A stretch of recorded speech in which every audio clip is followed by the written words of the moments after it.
Hi there, this is your guide for IS6 Ending 2. If you watched the first guide, which is for Ending 1, thank you for doing so. If you're here just for Ending 2, that is fine as well. I want to take a quick minute to address something I said in the first video, and that is IS6 is the easiest IS of all. I do think that most people will find IS5 to be the easiest for the fact that it's more controllable and you can overinflate the stats of your units, especially thanks to that busted relic that is the lamp. But if people were to take that lamp away, I do think it'll be a different experience. As compared to IS6, IS6 earlier floors are a lot less brutal than the other ISs. The ways for you to increase the stats of your units are a lot more. It's not as constricted. There are multiple avenues for you to increase the attack, the defense, the HP of your units, and you can also get life points very easily. A different concept for the earlier ISs, if you were to leak enemies, you get more penalties within the floor. Whereas for IS5, you drop it all the way down to 1 HP all the time, and you hope that you gather enough shields. In the case of this IS, getting shields and life points is quite free. There is a lot more room for you to make mistakes, whether in the regular stages or at the boss stage. If you need to leak a certain amount of enemies, you can do so, just spend away that life points, you'll find ways to gain it back later until you reach the boss stage. And then from there, you'll probably be leaking more normal enemies again and trying to kill that boss. The endings of IS6 definitely feels tougher than the other ISs on the first and second look, but once you get used to it, you feel the flow of it, I think you would say that it's comparable to the other endings. Again, thanks to the fact that there's multiple different ways to approach it. That's my hot minute done. Let's give you yet another guided run, this time on Ending 2, Ascension 7. Now we're doing this on Ascension 7 because this is the level that you need to give masteries to Radiant skills. During this guided run, I will be using Radiant to show you how to clear various stages. Can you play this IS without Radiant? You definitely can. She might be feeling like a crutch to some of you because she's insanely busted and helps with various mechanics on this IS. But if you choose to not take her, it will be more challenging, but it's not impossible. It can be more fun for some of you to experience that. So go try it if you haven't. Let's go. I'm going to do this run with the special squad, the one that increases squad size limit and deployment limit. The reason is that at this Ascension level, you should now have the buff that it gives you a Radiant straight away. Full mastery and full mod. Initially, you might be borrowing from a friend, but now you can actually just take her straight up within this buff, which is good to use. So I'm going to experience it, and I'm still going to pick the usual starting squad that I enjoy because I think it's really stable. Initially, I would have just picked a Radiant straight off, but I want to candlelight her, so I'm not going to pick her just yet, and I'll pick a 4-star just to play in this particular run. So there's Podenko. You would have heard that Ethan is very good as well. If you don't know why, you're going to see it within this video. A lot of people also think that Ethan's a crutch within this IS, but not necessarily. You can still clear various stages as long as you understand how they work, but Ethan can definitely help make things easier. So with a Beanstalk that has good range and good ASPD, we're ready to do this run.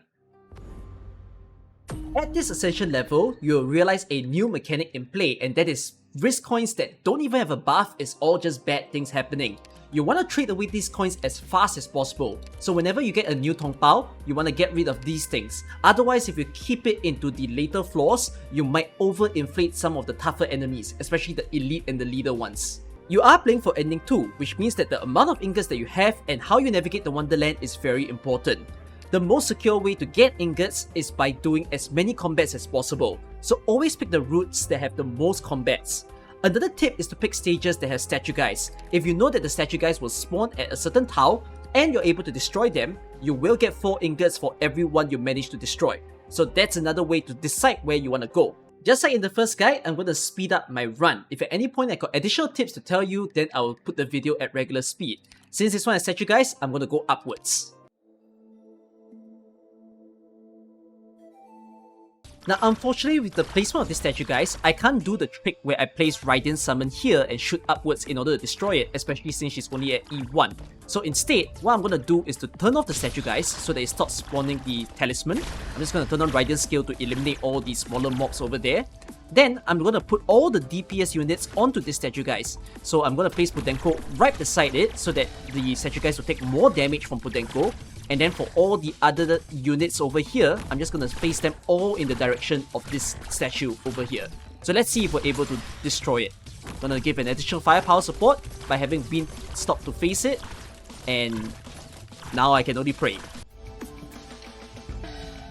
Okay, I've got a trick that I could possibly try to do. So I'm just going to remove Radiant Summons. And since this guy takes 3 blocks, what I'm going to do is to let him just leap. And this way I'm giving more time to actually destroy this statue, guys. But he should spawn on the bottom lane. So I'm just gonna feed a medic and a defender, just as you see there. So no one is actually hitting him at this point in time. I'm just gonna turn on Radiant skill for the fun of it. And there you go. That's my 4 ingots, and I'm gonna place Radiant Summon below to do the kill.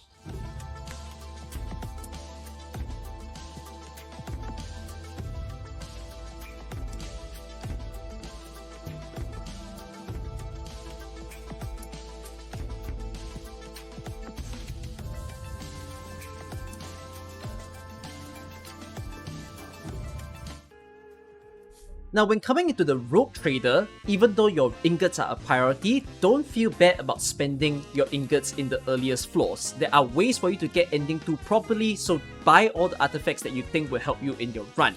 So in the case of this, I'm going to take the Glass Bird because it's nice to have more hope so that I can get more units. Of course, I want to take the Supporter ticket. This is going to be good for Candlelighting Radiant. And then for the other things, maybe I want some max life point up, right? So that way I can cross certain doubt nodes. And I'm kind of out of ingots, so that's enough purchases for me. And like that, let's get into Wonderland. In the earlier guide that I made, I did mention that you don't have to enter this node on the first floor because you don't have anybody to deal with the combat stages. But it's not always a bad thing to do so. So some reasons why you might enter on the first floor is because, in this case, I didn't use up the recruitment voucher limit and maybe I want to recruit even more units. So I want to get into this floor in order to purchase them. Then, on the other hand, you might want to spend your life points as soon as possible. Maybe you got a lot of life points, right? You want to spend it at the shop on this Wonderland in order to get more artifacts. You might also want to use it to plan what units you want to recruit. If you happen to get combat nodes early, then you can see what the combats are, then you can decide which 6-star you think are important to clear those stages and get the collectibles. So for this particular run, let's get into the Wonderland. Now you are doing Ending 2, and in order to go to Ending 2, you need to cross a legend node that has a butterfly in it. But you might not want to get into it that early. So a tip that I have is to not touch the legend nodes so soon. And you also kind of don't want to do it because legend nodes tend to let you recover life points on some of them. So if you haven't spent your life point yet, you might feel a waste when you have max life points and then yet you get that particular node. So in this scenario, I'm going to go down to trade because it lets me spend my life points, right? If we take a look at my life points right now, I currently have 11 max life points. So I've got 10 to spend. 10 to spend because I've given this tip before. You want to drop to 1 life point since certain doubts make you get more collectibles at 1 life point. So I don't really care what artifacts there are here as long as my life point drops down to 1. So to make it 1, let's see, the math. I suppose the best ones that I can use for myself would be a 4-4-2, I would say. So I'm gonna buy this, and let's see, who do I want to recruit? I'll take a sniper. Then this way I can get a 6-star sniper later on. So I'll keep the voucher, and there you go, I've dropped down to 1 life point. So let's see this doubt.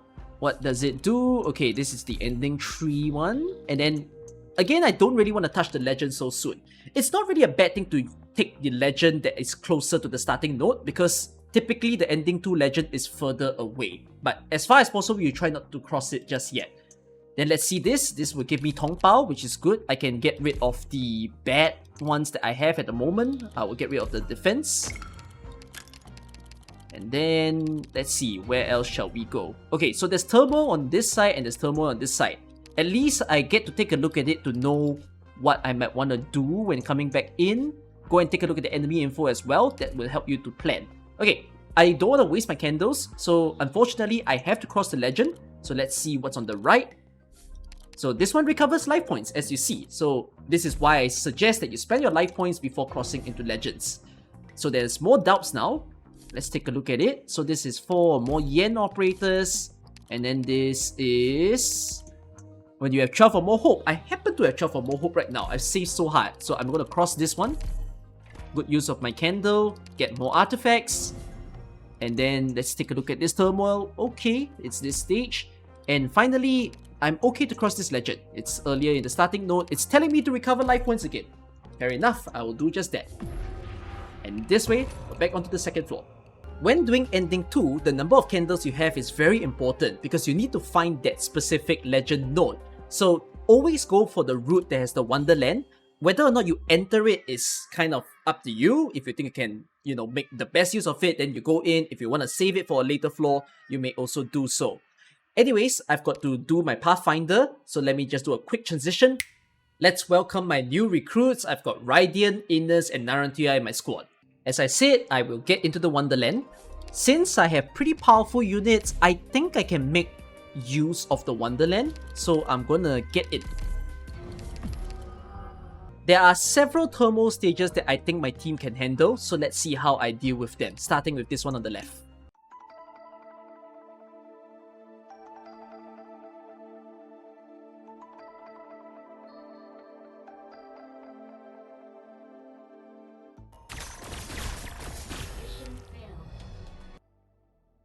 Unfortunately, didn't do a full clear, but we can always retry.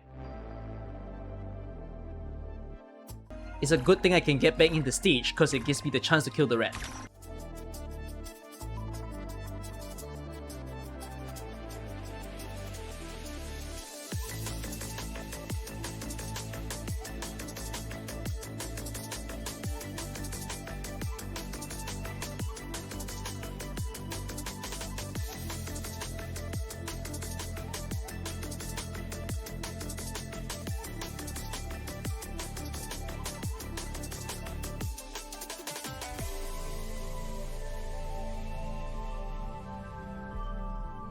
At this point in time, I do need to make sure that I'm exposing myself to more nodes, so there's this doubt that I can't quite cross just yet because it asked me for 15 max life points. Then there is also this turmoil that I don't think is that capable for my squad to deal with right now. So instead, I'm just going to take the one path that will show me other places to go to, and that is with the plan.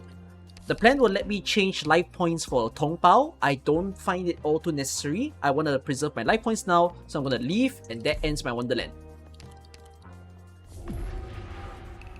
Our adventure continues.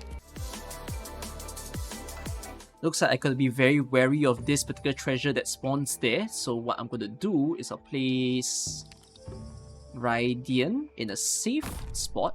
So just like that. I'm not ready to destroy this treasure just yet.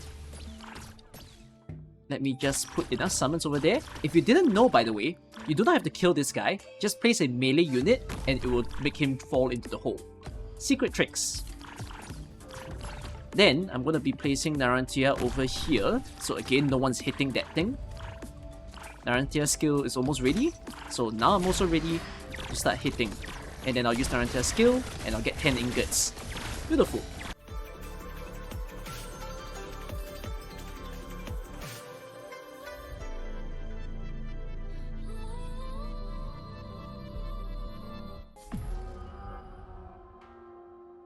And now we are on floor 3.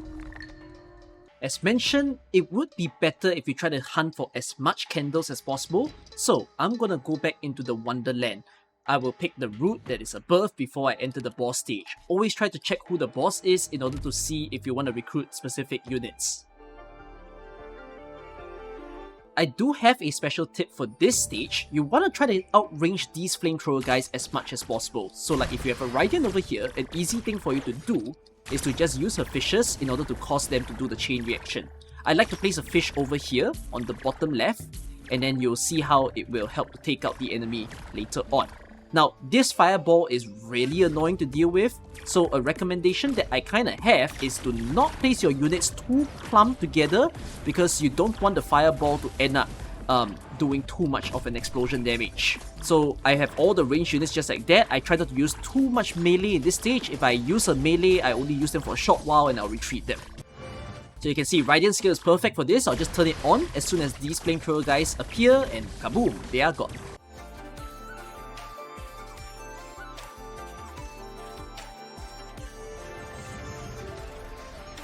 Now you can make a choice to use a recruitment voucher in order to light an operator when entering a Wonderland. So you will get one less candle.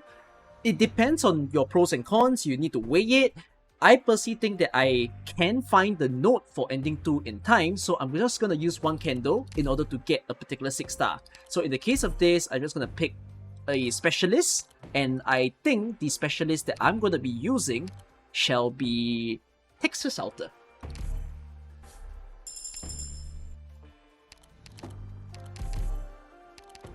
It's only 2 candles for me to spend, so I'm gonna get it. I may have made a bad choice to get in because these are really difficult turmoil stages, but I've already received the candles, so I would have no choice but to still attempt them anyways. So in this case, I think the stage that I'm going to attempt shall be this one.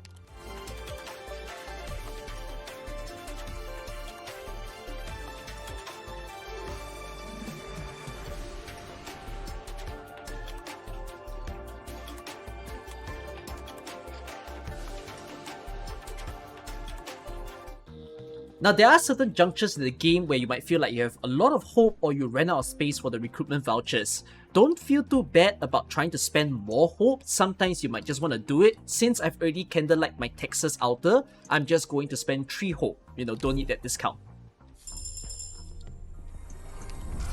Alright, so I feel like I want to navigate this set of tiles instead. I'm just going to check what this leisure is. It lets me spend more ingots. Now, when you're playing Ending 2, once you get into the later floors, make sure that you don't overspend your ingots. You want to have at least 30 on hand. So in this case, I can make the attempt to try to get better stuff. That's not good.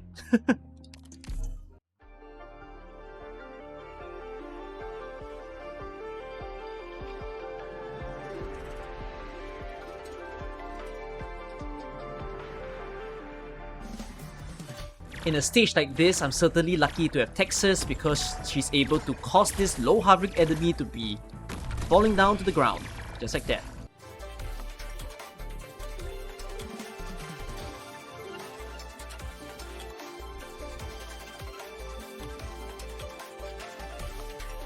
This is an interesting choice of artifact. When you're playing Ending 2, despite you wanting to get all the attack and ASPD up to kill the enemies before they kill you, you do want to consider getting more HP because the stamping of the dragon's foot is very powerful. So you want to get more HP in order to make sure that your units can sustain that amount of attack. So in this case, I am going to pick the family stir fry. And now floor 4.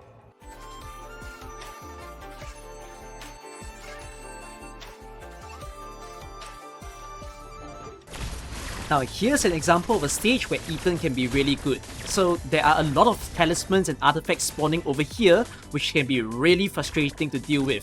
So one thing that you might want to consider is to own someone like Ethan and use his skill 1. You don't need him to be at E2 or E1, you can even use him at E0 because he can deal a poison tick damage in order to get rid of these pesky artifacts. So you can either consider placing him towards the back or placing him towards the front in order to get rid of them much quicker. In this case, I'll put him towards the front.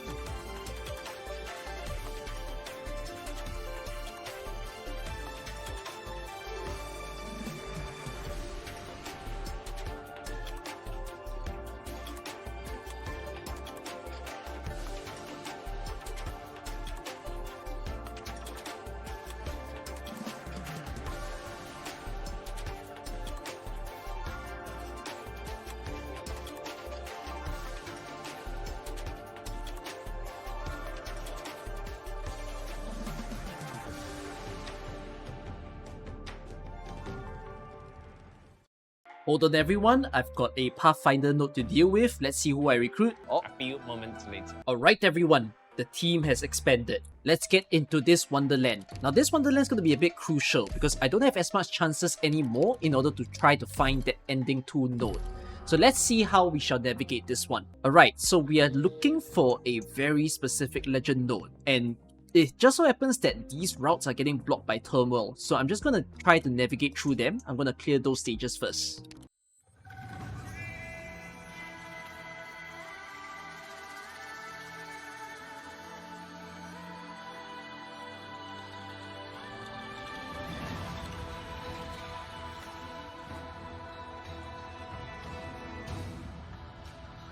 Right, let's see, is there any legend node open up from that? Nope. So let's see where else we can navigate into. That one says 50 or more ingots. I'll open that up.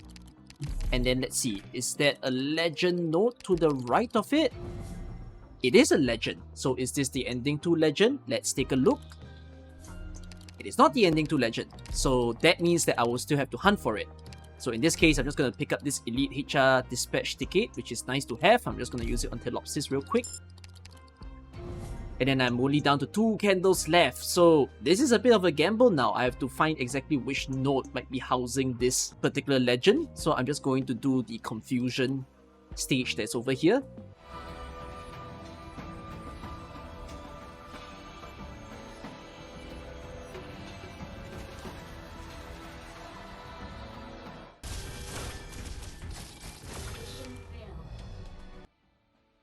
This is unlucky for me. I couldn't clear it on first try. We'll have to go again.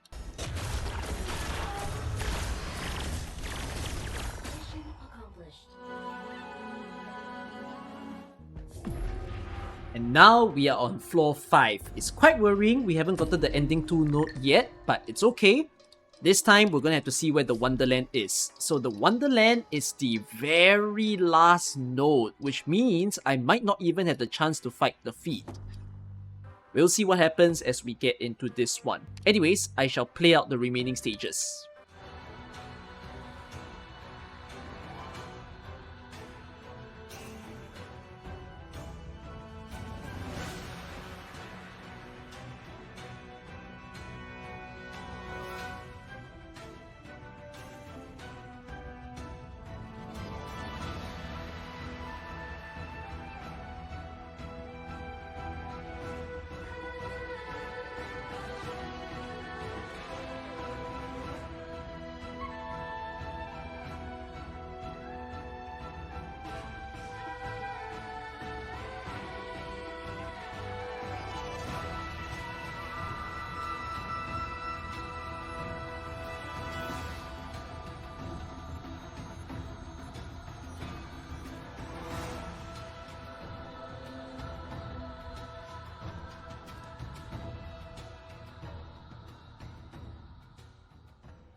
Alright, this is the final Wonderland that I can be using, so let's see if we can achieve ending 2. So I'm gonna get in, get all those candles that you can achieve. So there's 2 things that we need right now, because I'm unfortunate to not get the specific legend node on floor 4. Now what I kinda need is the legend node to appear, and then I need one last turmoil. Not a guarantee that it'll happen, but let's see. Is this ending 2? So this is ending 2. And I've been holding on to these ingots so hard, so I'm just gonna spend those 30 ingots. So this will guarantee ending 2, by the way. If you pick the middle option because you don't have enough ingots, that is a RNG roll, so you might not end up doing so. And it will make sure that you spend all your ingots if you do get the ending 2. But if you pick the top option, that's a guarantee. So from here on, we're not done yet. You still have to do one last thing, which is you must destroy the Foot of Sui, down to half HP. So the Foot of Sui will always appear in any fighting stages that you play. You can try to keep healing his HP. The moment you hit half HP, it means you can enter ending 2. This is quite a challenge for me because this might be my last fighting node, and it happens to be a stage where it's not very easy to kill that particular foot. So let's see if I'm able to do so. Bro, I'm recording this on my phone and you're not gonna believe this. I lost the footage of me playing this particular stage. Goodness sake. Well, you're gonna be supplemented with me teaching you how to manage the Foot of Sui. I'm so sorry that you can't see this, but maybe you're more concerned about seeing how I defeat the boss. So let's go for this lesson. Hold on. Here's a guide as to how to handle the Foot of Sui. What is the way that the dragon will target? So it seeks for the most deployed units around a specific target, and there's a scanning direction. So it starts from the bottom left, then scans towards the right, then it'll go up to the next row, scans towards the right again, and then so on and so forth until it hits the top right tile. So whoever is the first hit and is considered the most deployed is going to be where it lands the foot on. So let's give you some examples. So in this case, you only have 2 operators deployed and they're all isolated. So the foot is going to target onto the operator on the bottom because it's the first person that it scans and there is a maximum of 1 deployed. Then we go on to this one. That's only one person on the bottom left, so that's not a problem. Then there's two that's together. So since this is the first person that he manages to scan, then he's going to target onto him. Then in this example, there's two people side by side again. First person that he scans is this, so that's going to be where it hits. A bigger map. So look out for who is the most deployed around. In this case, there is two people possible because there's three people, right, including the target itself. And then there's also this. So since this is the first hit, then that's where the feet will land. And finally, if your operators are very clustered, as you see over here, who is the most deployed person? It's actually going to be this one, because there are four people around, and the foot is going to slam in a 3x3 range, and everybody will be forced to be retreated. So that's how the foot works. Hopefully, you guys understand even better. Alright, so let's finish this Wonderland, and you can see that there's a trade node on the top left. So this trade node itself have maybe nice things that I want to buy, but I don't suggest spending your life points so late in the run, because as mentioned very early in the video, having these life points and shield is good for you to tank certain enemies. If you want to lead them, you can do so. This way you can focus fire on just the boss itself. So I'm not going to spend any life points over here. And let's just see what the remaining nodes will give. So this one recovers life points, that also recovers life points. I kind of want to look for a place to spend away my ingots, I would say.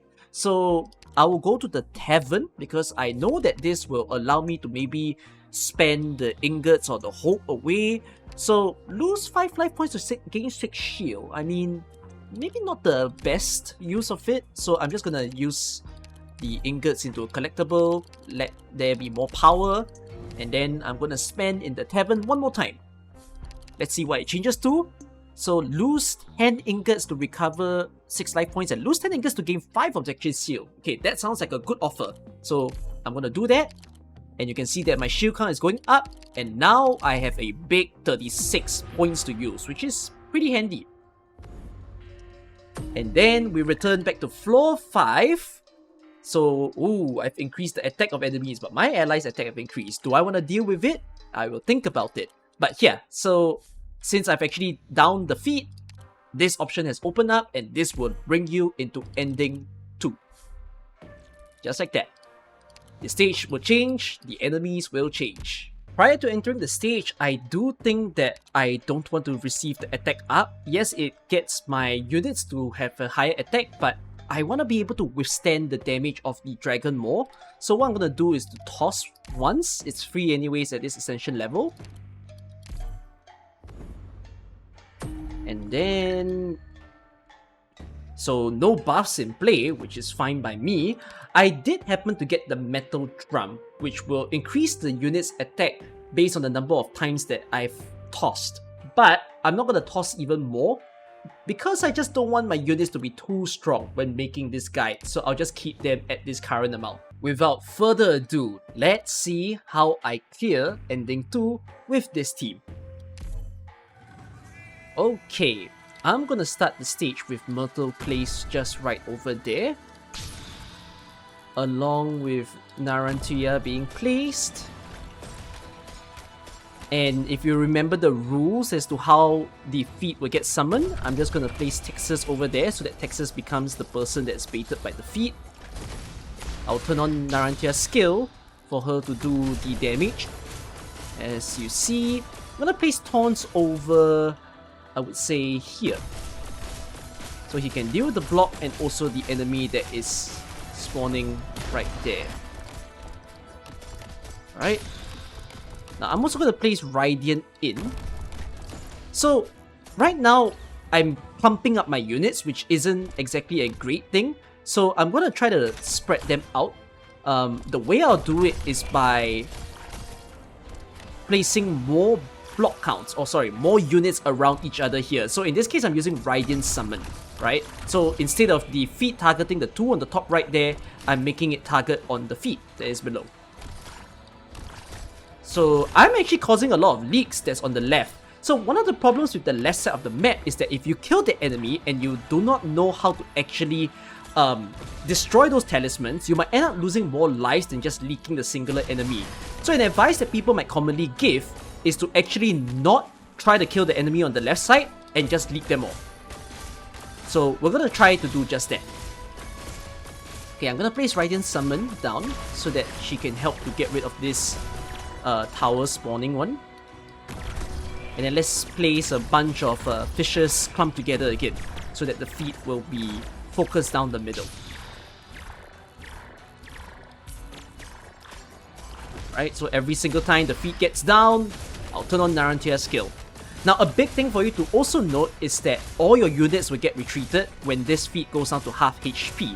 So you do want to be able to set up your units in a way that you are ready to get that retreat. So I don't like to deploy everybody immediately upon the stage first starting.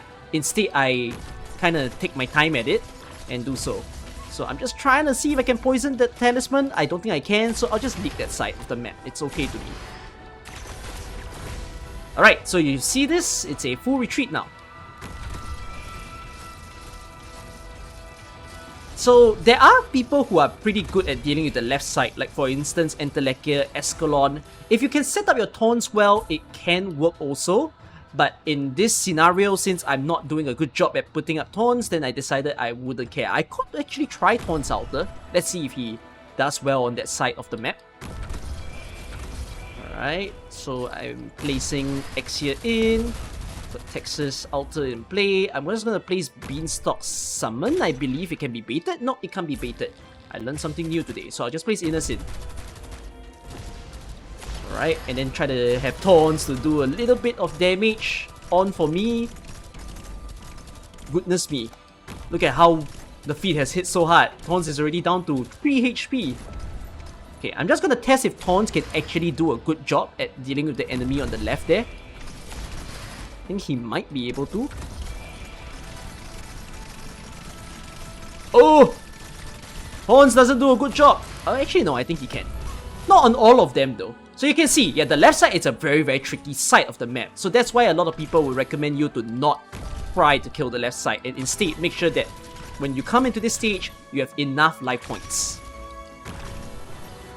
Right, I just need to make sure that the feet doesn't stamp onto me. So I'm just gonna let go. And there you go. Exia. Gatling gun. Let's see it. Good job.